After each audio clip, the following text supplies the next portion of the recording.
Este é um podcast Rebentar Central de Histórias. É som, mas pode ser colorido.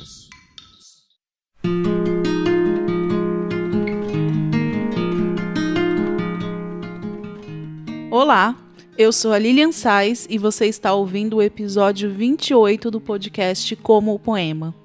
Hoje teremos o segundo episódio da série sobre poemas, em que rola um bate-papo sobre diferentes aspectos da escrita de mulheres.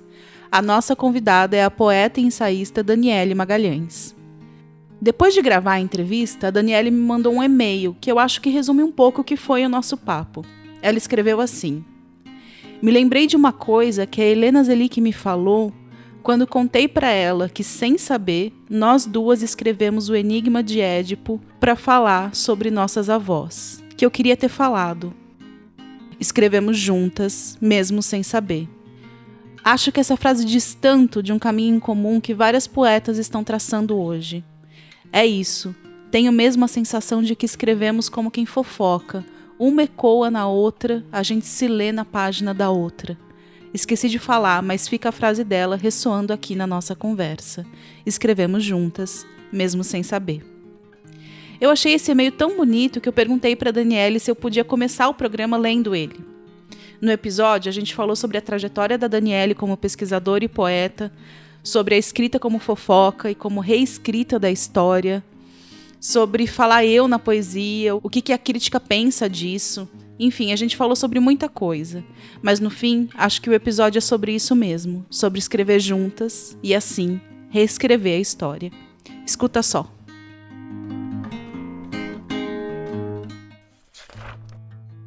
Bom, eu sou a Daniele Magalhães, eu sou poeta e ensaísta. Publiquei 2 livros de poemas, Quando o Céu Cair e Vingar, os 2 pela editora 7 Letras. Um livro de ensaios, meu primeiro livro de ensaios está no Prelo, que se chama Ir ao que Queima, no verso Amor, no verso Horror, que vai sair pela editora APQ. Eu pesquiso a poesia brasileira contemporânea, escrita por mulheres, com uma bolsa de pesquisa de pós-doutorado agora, chamada Mulheres que Reescrevem a História. Assim, teve um momento de infância que eu lia e que eu gostava, mas por uma coisa de, não sei, de lúdica, sabe, assim, de não ter esse compromisso tão forte, assim, com a linguagem, poder brincar. Eu acho que era meio isso. E eu lembro que eu fazia meio que cartinhas em verso, sabe? Só quebrava a linha mesmo, assim. Mas era um modo mesmo de eu... Eu acho que eu gostava de escrever para o outro. E aí eu gostava de uma coisa, de uma brincadeira do verso, mas que eu ainda não pensava sobre isso, óbvio, né? Isso era uma coisa muito, muito na infância, de uma forma muito intuitiva, assim, quase como se a poesia para mim fosse de fato uma brincadeira, sabe? Assim, um modo de que tem esse jogo sonoro, né? Tipo os sonetos, as rimas. Eu gostava disso. Depois, assim, na faculdade, muito tempo depois, eu fiz faculdade de História, né? Sou formada em História. E aí eu tive uma crise com a história, em determinado momento, sei lá, 3º período. E aí eu comecei a ler muita literatura.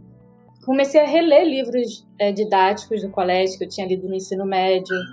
Por exemplo, Clarice Lispector, sabe? Aí eu tive uma crise maior.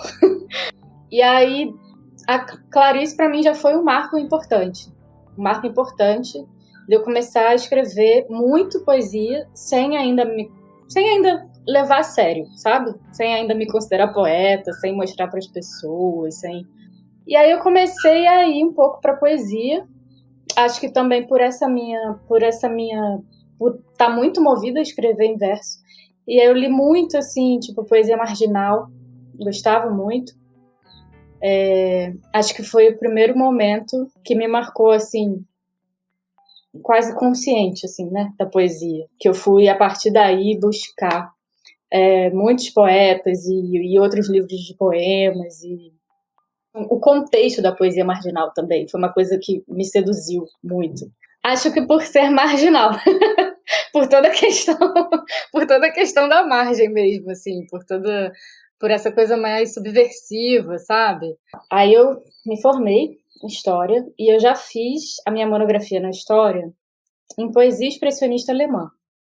Isso já foi, assim, uma derivação da crise, porque aí eu decidi que eu queria trabalhar com poesia, mas não abandonei a História. E aí terminei a graduação e eu falei, agora eu vou para letras. Eu quero me dedicar à poesia, quero me dedicar à literatura. Aí eu tentei o mestrado em letras, na ciência da literatura, né, teoria literária, com esse tema, poesia expressionista alemã. Muito num diálogo entre filosofia e poesia. Aí no mestrado, eu, assim, fiz meio que aos trancos e barrancos essa dissertação, porque foi aí que eu comecei a ter mais contato com a poesia atual, sabe, recente. Então, aí eu participava de um grupo que tinha, as leituras era Marília Garcia, Angélica Freitas, Ana Martins Marques, Anita Costa Maluf, sabe, eu não fazia ideia dessas pessoas, eu não fazia ideia de... Era uma tradição, né, assim, que eu conhecia mais ou menos, assim, da poesia, dos poetas tradicionais, Carlos Drummond de Andrade, Manuel Bandeira, entendeu? E aí, no mestrado, eu me vi tendo que fazer uma dissertação sobre poesia expressionista alemã, que eu já não estava nem mais um pouco afim de escrever sobre. E aí entrando nesse meio muito mais atual, né? Nessa conversa muito mais recente e que eu me identificava muito mais. Aí eu decidi que no doutorado eu ia fazer sobre poesia brasileira contemporânea. E aí eu acho que foi aí, porque eu comecei a ler essas poetas mais atuais e aí comecei a escrever, assim. Comecei a escrever como modo de conversa mesmo, sabe? Como modo de... Essa leitura que você faz e que te move a escrever e que você sabe que isso é resultado de uma conversa de leituras. Aí eu fui tentando, assim, meio que publicar em umas revistas online. Mandava para essas revistas online. Aí quando saía, eu falava assim, talvez então eu esteja começando a ser poeta, sei lá, né? Tipo, aprovaram 5 poemas. Saíram 5 poemas de uma revista. Aí eu falei, caramba, né? Tipo, acho que isso é um sinal de que eu posso ser poeta. Para mim foi forte o reconhecimento do outro, sabe? Para eu me autorizar. O que eu acho polêmico, assim, acho complexo, no mínimo, entendeu? Você precisar do reconhecimento do outro. Eu acho que não acho que é isso que tem que ser, não. Mas eu tô falando como foi comigo, né? E aí quando eu publiquei o livro, o meu primeiro livro, que tava lá, né, a ficha catalográfica, a poesia, falei, agora não tem jeito. É isso mesmo, né? Assim, tem uma dificuldade de se autonomear um poeta, né? De se autodeclarar como poeta. Eu acho que isso passa muito por uma... Acho que tem vários fatores. Acho que passa muito por ser mulher, assim, e que esse ofício de escritora para as mulheres se reconhecer, acho que sempre foi mais difícil mesmo. E eu acho que passa por uma aura, sabe? Não sei, uma ilusão de que ser poeta é uma coisa muito, muito grande, né? No sentido ruim da palavra, muito enaltecido, uma coisa que é um sentido totalmente, para mim, que não é nada por aí, né? Assim, não tem nada aurático.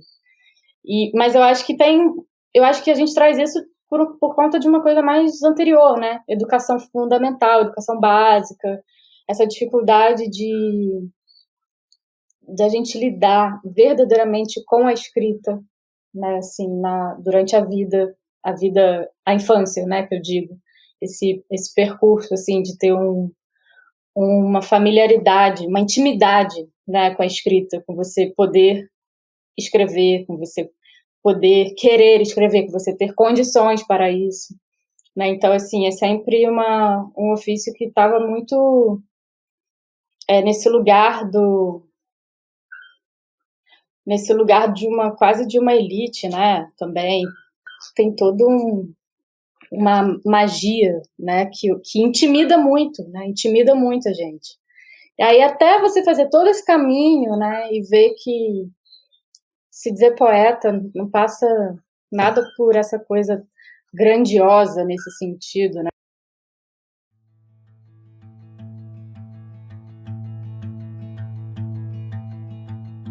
A minha tese, né, se chama o título Ir ao que queima, no verso o amor, no verso o horror. Também foi um processo longo de mudar assim o corpus teórico. É muito incrível como ao longo do processo você vai tendo muitas mudanças, assim, muitas transformações. Eu entreguei meu projeto com um determinado tema, um determinado corpus de poetas, corpus teórico. Aí, no meio do doutorado, mudou tudo. Eu estava numa angústia incrível, assim, uma angústia imensa, porque para mim faltava corpo, sabe? Assim, eu estava estudando, eu gostava das poetas, eu gostava do que eu estava escrevendo, mas tinha uma coisa que faltava para mim, e isso me deixou numa angústia. E aí eu não conseguia mais escrever, fiquei super travada. Aí demorou muito para eu ter uma reunião com a minha orientadora na época, para eu conseguir elaborar. Que faltava corpo, sabe? Faltava corpo. Aí eu falei, cara, é isso. E aí eu fui perceber que as poetas que eu estava escrevendo, apesar de eu gostar muito, eu não estava assim. Eu acho que eu estava num outro momento da vida, sabe? É muito louco, porque eu acho que a vida e a pesquisa estão muito conectadas. E eu acho que para quem escreve, isso é mais forte ainda, né? Porque eu não sei por quê, porque para mim é assim, não é só pela identificação, é pelo que te move mesmo, né? Então, assim, eu comecei a ver que o que me movia não estava tão afinado com aquilo que eu estava escrevendo. Aí eu mudei no meio do doutorado para 3 poetas que eu acho que têm muito corpo, de várias formas, né? Que eu acho como esse corpo comparece na poesia. Que aí o meu corpo foi a Bruna Mitrano, a Tatiana Pequeno e a Valesca Torres. E aí, as 3, eu estudei as 3 por um fio que aí eu acho que tem tudo a ver comigo e com a minha poesia agora, com o modo como ela foi se construindo também, que é um fio, assim, da pobreza, sabe? De uma origem que tem a ver com a sua trajetória de vida, que tem a ver com uma autobiografia, entendeu? Então isso foi me interessando muito. E aí eu comecei a colocar o meu corpo também na escrita. Porque eu acho que a gente não pode tirar o nosso da reta, né? A gente tem que se colocar, assim. E aí eu acho que fica muito mais fácil quando a gente não tira o nosso da reta, quando a gente se coloca. Porque eu acho que a gente escreve também, né? Com tudo, com as veias, né? Com o nosso corpo, com o nosso sangue, com a nossa história. E aí, se o teu objeto de pesquisa, teu desejo, vai para outro lado, para mim não tem como sair, né? Para mim não flui. Eu defendi em fevereiro de 2020. Um mês depois foi decretada a pandemia. Então, a minha defesa foi presencial, tava tudo funcionando, sabe? No final da tese, e aí eu estou fazendo uma ponte com o texto da fofoca, da reescrita da história, esse texto de alguma forma, em outra versão na minha tese. Então, e ele entra na tese como um apêndice, quase, como um epílogo, entendeu? Ele faz e não faz parte da tese, sabe, ao mesmo tempo. Porque foi um evento em Juiz de Fora, que era sobre literatura e resistência, alguma coisa assim, que eu ia participar. E aí, eu estava lendo na época alguns livros, que alguns estão no texto, da Mônica de Aquino, o da Helena Zelic, da Carolina Passos, que aí eu comecei e estava lendo muito Derrida, que é um autor muito importante também para minha pesquisa. Aí eu estava lendo esses livros, a princípio não tinha nada a ver com a minha tese, e eu comecei a pensar num movimento de fofoca, porque O segredo é muito importante para o Derrida, muito importante, né? Por várias questões do judaísmo. Ele já falou isso em vários livros. E aí eu fiquei pensando num outro movimento, sabe? Que eu acho que é muito das mulheres mesmo, relendo, sabe? Que era por essa via, assim, da fofoca. E se a gente pensar uma reescrita da história, né? Não pelo segredo, mas pela fofoca. Aí foi que me falaram que eu tinha que ler a Federici. Aí eu li a Federici. E aí eu falei, nossa, eu gostei muito de pensar sobre isso, sabe? De escrever sobre isso. Falei, não posso não deixar na tese, não posso não colocar, tem que colocar, mesmo que não tenha exatamente a ver, mas tem, né? Porque tem a ver com a reescrita, e eu acho que é o modo de concluir abrindo, né? Abrindo um caminho também, que foi justamente esse meu processo. Então, para mim, a minha tese não concluiu, ela terminou abrindo para um caminho, que foi justamente para onde eu fui no pós-doutorado. E aí, no pós-doc, eu fui de cara, assim, com a fofoca, assim. E aí eu tô nesse movimento de dar corpo, né, a esse texto, assim. Ano passado, eu dei alguns cursos, um deles foi E se a história das mulheres for contada de outras formas, né, nessa linha. E aí, eu vi muitas mulheres. Assim, foi um curso com praticamente só mulheres que fizeram, e teve muita troca, sabe, assim, muita troca. Eu nunca tinha tido essa experiência, nunca tinha feito oficina, nunca tinha dado mini curso sobre isso, foi a primeira vez. E foram histórias muito intensas, muitas mães também, isso foi uma coisa que me deixou muito surpresa, assim, porque eu não sou mãe, e aí de repente me vi, assim, num círculo de muitas mulheres, muitas mães. E aí eu meio que me avendo com isso, também lendo Federici, também nessa reflexão de trabalho reprodutivo, trabalho doméstico, tudo isso muito potencializado pela pandemia, né? Assim, todas essas questões que estão muito efervescentes assim pra gente no momento pandêmico. E aí, de repente, eu comecei a escutar muita história, eu falei, cara, e muitas histórias que tinham a ver com a minha. E que eu nunca tinha escrito sobre isso, nunca. E eu fiquei, muitas vezes, com muita raiva. Sim, muita raiva, porque é isso, são histórias de muita opressão, de muita violência, e que são histórias de várias mulheres. E se a gente for pensar de uma forma mais abrangente, é a história do Brasil, e que é a história que não é contada. E aí isso me levou a escrever o meu livro, o meu segundo livro de poemas, que é o Vingar. Assim, isso me levou a meio que parar tudo no final do ano. Eu já tinha alguns poemas, mas aí eu resolvi parar e eu falei, eu vou escrever. Porque também foi uma forma de um pouco um acerto de contas com a minha própria história, sabe? Que para mim eu tinha recalcado muita coisa. Da minha mãe, a minha avó, essa toda a minha trajetória, sabe? Da minha vida mesmo. Aí tem uma parte do Vingar que eu tento traçar um pouco essa história da minha avó, que se entrelaça um pouco com a história de Queimadas, no município do Rio, e que diz de muitas mulheres, eu acho, do Brasil. Aí, tá, lancei o livro. Logo depois, eu li o livro da Helena Zelic, A Libertação de Laura. E eu fiquei muito impressionada que ela usa um trecho do Enigma, do Sófocles, que aparece no Édipo. E eu também, no meu livro, no Vingar, usei o mesmo trecho. E eu não sabia que a Helena estava escrevendo, a Helena não sabia que eu estava escrevendo, a gente não tinha se falado sobre os livros.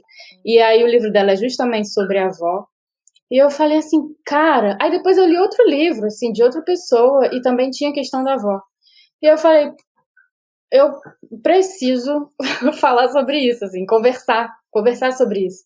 E aí eu fiquei com muita vontade de conversar com os poetas mesmo, assim, de como é que foi isso pra você, como é que...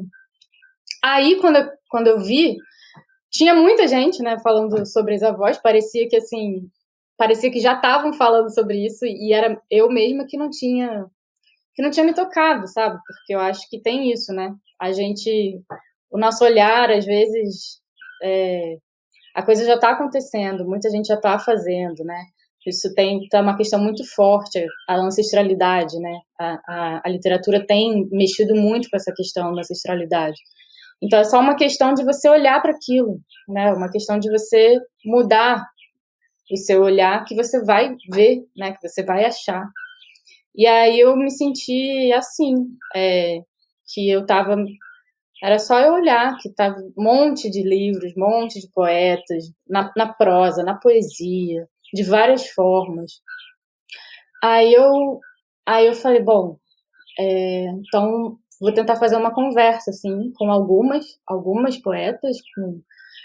Aí foi a ideia do curso, né, do mini curso da genealogia. E aí que não... É isso, não teve exatamente a ver com a fofoca, mas foi meio que um desdobramento, sabe? Porque também, se a gente pensar nessas histórias, né, nessas mulheres, dessas avós, é meio quase que um telefone sem fio, né? Assim, pode ter um princípio de fofoca aí, ainda mais essa coisa do tempo da avó, né, que é muito essa coisa, esse conjuro, né, isso que vai passando de geração em geração, essa transmissão meio que por saberes não oficiais, né? Que esses saberes que não são considerados oficiais. Desde mandinga, desde receita, desde, sabe, para você curar uma doença, assim. Então, eu acho que tem um princípio da fofoca nisso. Acho que a história, ela é contada pra gente com muitos segredos. Assim, são muitos segredos que fazem a história. Então, assim, contar a história pra gente já é passar por cima de muita coisa, né? Então, esse gesto de botar do avesso é um pouco de também mostrar isso que não foi contado, mas também nesse gesto de transmissão, de passar para o outro, né? Que é essa fofoca. Eu li O Fundo Falso, da Mônica de Aquino, já na Martins Marques, né? Já tinha lido. Ela tem vários poemas sobre a Penélope, né? Na vida submarina, da arte das armadilhas, até esse, o Risca Essa Palavra, não tem a Penélope, mas tem a Medusa, né? Tem a Ofélia. E aí o da Mônica de Aquino, eu fiquei muito impressionada. Aí eu fui, né, estudar, e aí vi que já tinha um movimento na prosa, né, da Margaret Atwood, da Christa Wolff, né, com Cassandra, Medeia, a Odisseia de Penélope, enfim, todos esses movimentos que na ficção, na prosa já estão sendo, já tem um percurso. E aí eu quis tentar ver como é que a gente pode ler isso na poesia, né? Aí eu fui procurando a Gérmina, a revista Germina, ou Gérmina, não sei, cada um fala de uma forma. Ano passado, em 2020, publicou um número chamado Inominada. Tá público, tá online. Com vários poetas também, tem alguns homens, inclusive, que reescrevem a Mulher de Ló. E aí eu fui vendo, assim, sabe? Fui vendo não só pelos mitos consagrados, né? Que, sei lá, fizeram a cultura ocidental, né, como a partir dessas figuras chaves, Helena de Troia, Penélope, a Ló, né, a Mulher de Ló. Então, assim, não só por essas construções do mito, mas também uma operação de leitura, né? Então, por exemplo, o livro da Carolina Passos, que é Uma Mulher Correndo Entre Ciprestes, ela vai reescrevendo vários filmes, né? É quase como ela vai reencenando vários filmes da história do cinema. Assim. Então, eu acho que também isso é um modo de reescrita, né? Porque também é tudo que constitui a gente, né? Linguagem. né? Então, não é só o mito, são os filmes que a gente vê, sabe? Que vai formando a nossa personalidade, vai moldando o nosso modo de olhar o mundo. Então, eu fui também pegando esse fio de ver a fofoca como uma operação de leitura. Tem a Adriane Garcia, né? Que é maravilhosa. A história da Eva Protopoeta também, que foi um livro que saiu ano passado, que é isso, assim, né? É exatamente isso, assim, né? Reconta totalmente a história da Eva. E coloca a Eva como poeta, né? Porque o Adão é esse, né, que nomeou as coisas pela primeira vez. E aí ela fala, tipo, não, né? Ela bota a Eva como essa primeira poeta, né? E eu acho que isso é muito importante também, para mim, intimamente, com uma pedagogia, sabe? Assim, com um modo como a gente quer contar as histórias para as crianças, assim. Isso para mim é muito... É isso, é uma pesquisa, né, na teoria literária, que é um assunto de gente grande, mas que para mim tem muito a ver com esse modo pedagógico, de como... O que a gente quer contar para as crianças, entendeu? Desde pensar as histórias que a gente escutava, né? Que as histórias que formaram a gente, que são histórias assustadoras, e desconstruir isso, e até o modo como a gente vai passar essas histórias fundacionais da cultura, sabe? Que fundaram a cultura. E como é que você vai passar isso? Como é que você escolhe, né? Porque tem uma escolha também. O que significa? Nossa, tipo, vamos ficar mais uma hora aqui. Cara, intimamente falando, assim, para mim, como poeta, e a minha experiência de escrita é muito o modo como eu lido com feridas, com processo de elaboração, um pouco, que tem tudo a ver com esse acerto de contas, com meio que tocar o dedo em segredos, né, da história, da minha própria história. Para mim, a poesia significa isso. Mas, assim, pensando de uma forma mais geral, da poesia brasileira recente, que eu tenho me debruçado muito. Eu acho que também vai muito por aí, eu acho que as mulheres têm falado muito mais abertamente de assuntos muito difíceis, sabe? Estupro, aborto, preconceitos, opressões, violências, e eu acho que a poesia para mim significa isso também, sabe? Assim, falar sobre isso, de alguma forma, né? Pode ser de uma forma metafórica ou não, pode ser de uma forma explícita, aberta, direta, não velado, né? Eu acho que a poesia tem muitas formas de falar sobre muitos assuntos, e eu acho todas válidas.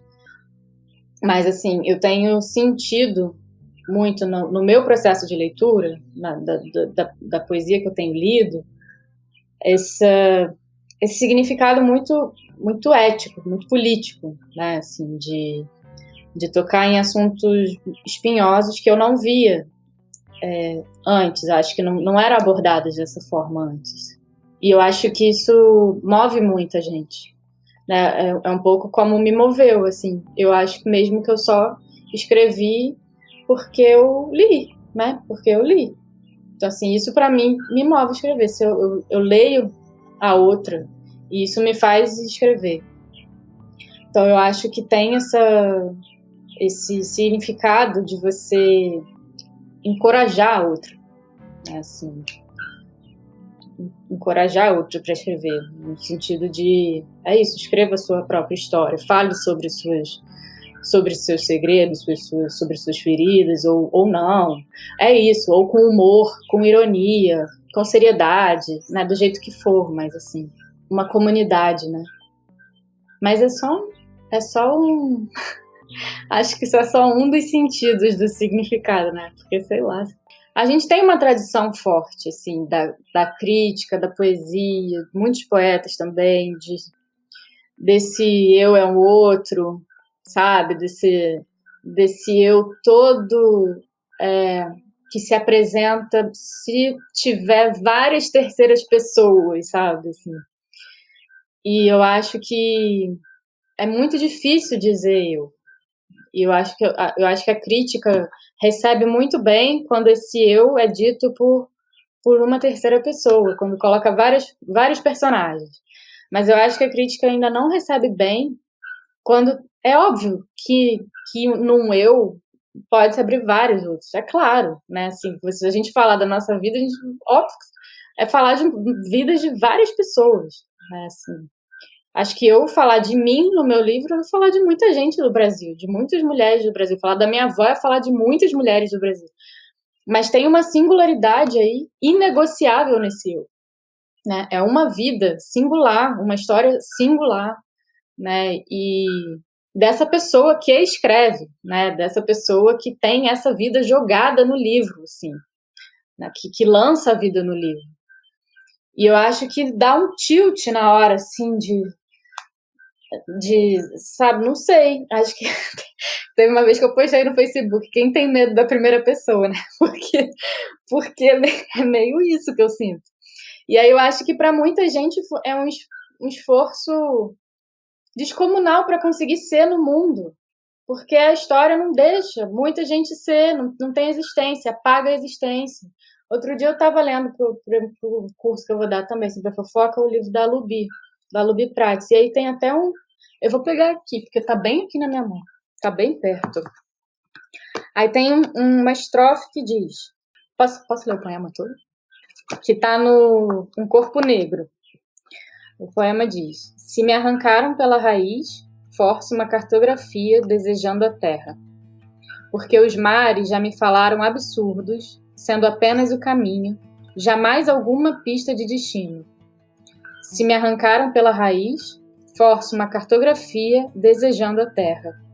Deito meu corpo no chão, naquele exercício pré-escola de circundar minha mão, meus braços, pés, pernas, cabeça, para criar limites e dizer eu, para criar um território e dizer eu, para criar um mapa e dizer eu. Se me arrancaram pela raiz, forço uma cartografia desejando a terra, pois sobraram as sementes. Então, assim, né? É isso, assim. É muito difícil dizer eu, para muita gente. É muito difícil. E aí, quando essas pessoas dizem eu, você não pode, né? Aí não pode ser você. Né? Não pode ser você, tem que ser outro, tem que falar de fulano, tem que ter uns artifícios de linguagem, né? Uns recursos de linguagem que joguem com pronomes, assim, para essa primeira pessoa estar confundida ali. E eu acho que isso é um problema muito da crítica, porque eu acho que a poesia pode falar do jeito que ela quiser, do jeito que ela quiser, né? Mas, assim, se essa pessoa escolhe falar eu, né, é um modo de dizer, porque para muita gente não é possível falar eu, né? É muito difícil existir, assim, sobretudo para as mulheres, né, negras, enfim, indígenas, toda essa interseção, né? Gênero, raça, classe, enfim, LGBTQIA+. Então, eu acho muito importante. Isso vai... O que significa, né? A poesia para mim hoje também. Esse esforço, assim, de dizer eu. Eu acho que isso ainda vai provocar muita crítica, porque eu acho que uma crítica brasileira não está muito preparada para isso. A crítica justamente tem que, né, ver como a poesia está se movimentando e não ditar normas de como o poeta deve escrever. Ela tem que acompanhar aí o ritmo do tempo, né, das demandas do tempo, de como os poetas estão escrevendo, dar conta dessas formas de escrita, né, e não ditar normas. Eu acho que ainda dita-se muitas normas, assim, acho mesmo.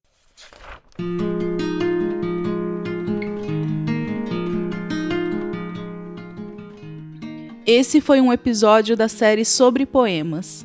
Se você gostou do que ouviu, não esquece de seguir o podcast nas plataformas e de recomendar esse podcast para todo mundo que você conhece que se interessa por poesia. Aproveita e segue a gente lá no Instagram também, no @comopoema. O Como Poema é produzido por mim, Lilian Sais, e editado por Ricardo Terto. Um abraço e a gente se ouve na próxima segunda.